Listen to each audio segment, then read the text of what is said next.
Ay bu ne oldu? Boz pakradar işlemede maşını vurdu. Ya Talyanı pakradar işlemeden ben pakradar ayda o kadar pul veririm. Aç görme bagajı. Ha oyan görme sen metal pakradarsan ha. Ben sana ayda bir belə pul veririm ki sen arkada lüle kurunasan ha. Bu sözleri senden uzun yoldan geldiniz rayondan. Ona göre de bütün geceni işlemişim, yuku yatmamışam.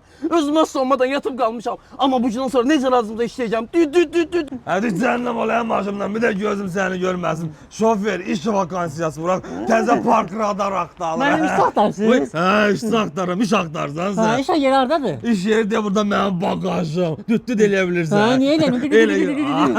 Dersin park radar de. Benim insandan pakradar ol. He. Burada tükan var, adı satmış kalmayadı. He. Aşağıda her şey var. He. Sap parmağınız, ürəyiniz nə istir götürün. Mən də bir dənə başqa iş Ha, verərsiz. Gedək Gedək. Sərvətinin yox sayı, partladı qaliqaxtayı.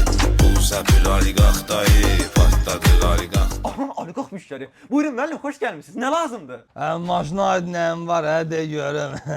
Müəllim mənə maşın üçün hər şey bizdə olur da. Ölkənin heç bir yerində olmayan dünyaca məşhur brendlərin monitorları, video registratorları yalnız bizdədir.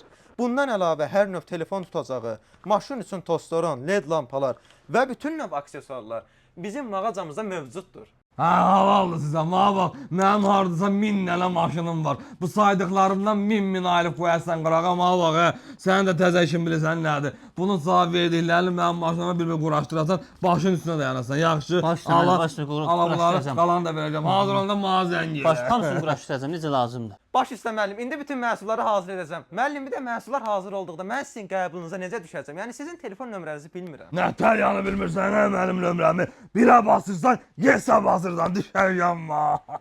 Sərvətinin yox sayı, partladı qaliqaxtayı.